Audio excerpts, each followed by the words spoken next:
Finally, I'm back again, and since I haven't done video game reviews in a long time, let's waste no time and jump right into this. You know what I love? Westerns, as you can clearly see. But as I've noticed that there aren't very many westerns in video games nowadays. The closest thing I can find is Red Dead Redemption, Red Dead Revolver, and this one. This is Gun. Yeah. I guess the designers decided to give this game the most generic title of a Western game they could think of and just called it Gun. That sums up the game, at least. So, what's it about? It's about this young cowboy named Colton White, voiced by the Punisher himself. Yeah, I forgot to mention there's a lot of celebrities in this game. He and his father, Ned, are out hunting because they're being paid by a steamboat company to resupply it with food, ergo they go hunting. So they get some milk, they kill a bear, they return to the steamboat. Well, they also get some birds while they're at it. They return to the steamboat and they return to a girl named Sadie, along with a very obviously suspicious preacher named Josiah Reed, voiced by Brad Dourif.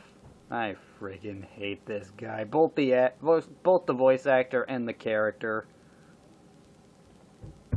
Anyway, apparently Reed wants some kind of item and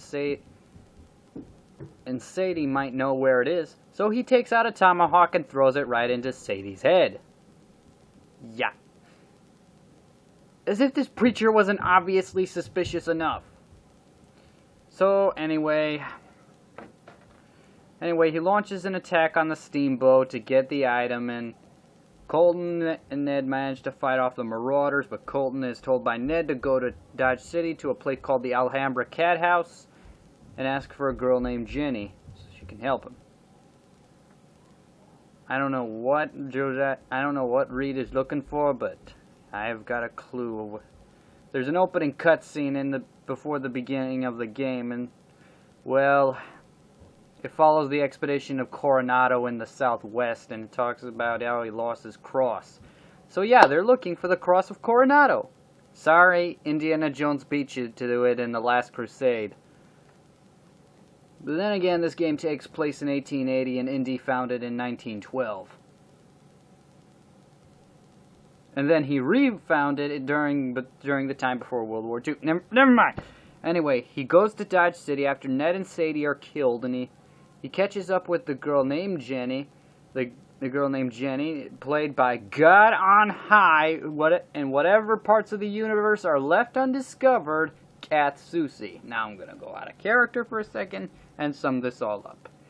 See, Kat Soucie was a voice actress I grew up on when I was a kid. A lot of kids in the 90s grew up on her voice acting. She was everywhere. You could not find a single cartoon that didn't have her voice in it. And then it was only a few years ago I discovered that I've grown up on her work, and she's got that kind of calm, soothing, motherly voice that she can also interpret into a guy's voice, a little girl's voice, and still fool you.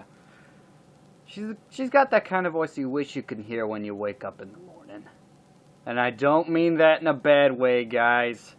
Anyway, she explains that Jenny was a friend of hers, and she wanted to go with Ned because the poor girl must have been in love with him, and after Colton explains that Ned and Sadie were killed, Jenny invites him upstairs to have a little talk, and yeah, that's literally what she meant. She did not mean anything else. But she gets captured by two members of a group called the Red Hen Gang, including the second in command, Rude. After he kills Rude and his men to save Jenny, she gives him a Smith Wesson Schofield revolver, just as a backup, considering all he's had is a Colt Navy and a Winchester Yellow Boy. Yeah, there's going to be a lot of firearm talk on this review, just because I'm obviously a gun fanatic. Anyway, Rude's brother, Crude, comes in with his men. They try to burn the Alhambra down, but Colton comes in, kills all their men, saves the Alhambra, keeps Jenny safe, and fights it out with Crude. Kills Crude. He gets recruited by a city marshal. Where the hell were you when the Alhambra was nearly burned down? Oh yeah, he was fighting off Apaches at a bridge leading out of town. So Jenny explains to Colton that she's going to get out of town, replace Sadie in a place called Empire City, and find out why she ran off. Colton finds out later on, but I'm not going to spoil it. Anyway, they escape together, get to Empire City, and they meet up with obvious bad guy Hoodoo Brown. Yeah, I'm not kidding. This guy's the most stereotypical villain out there. He looks the part. Let's see, he's got the funny looking mustache, he's got a top hat on, he wears black, he's always going for the girl, and pretends to be a lawman. Colton, you're dumber than dirt, ain't you? If you thought this guy was actually going to be on your side. Just because Jenny claimed that she knew him doesn't mean it was always in a positive way. And then, due to plot twist, you find out Hoodoo's a bad guy. And I'm not going to explain what happens there, because it sends me into a fit of rage. Let's just say that this is where that whole stupid plot of forced failure comes in. Because, okay, I will explain it now. No matter how angry I get, just keep watching the review. You go through Apache territory. You kill dozens of Indians to keep Jenny safe. And you, no matter how many times you die, or how many times she dies,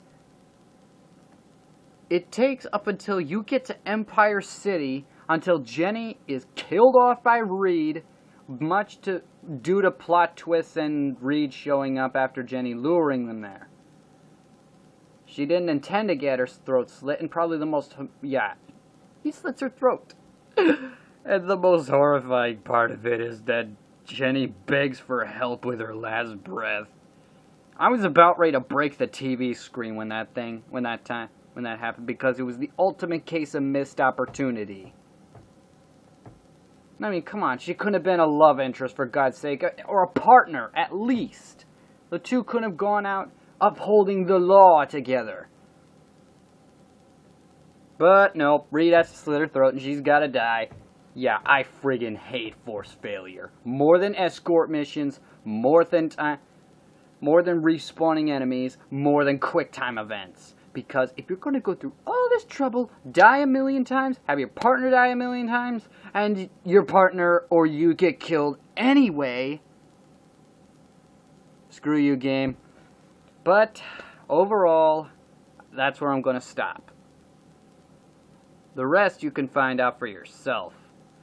Anyway, my overall thoughts of the game, except for the stupid forced failure moment, it's okay. I mean, it's like a Western version of Grand Theft Auto, which is what I gotta hand to it. I mean, you don't have to go on with the story. You can just go around town, do whatever you please. Go where you please, and please where you go, as Duke Nukem used to say.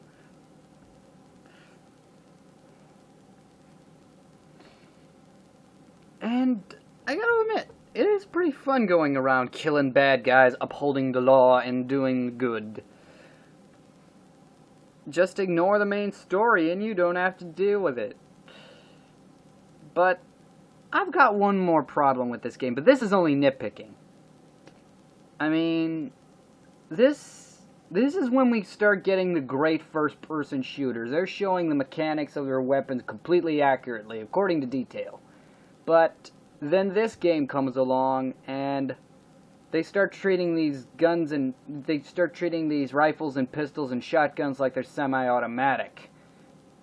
I mean, when clearly semi-automatics haven't even been an idea back in 1880.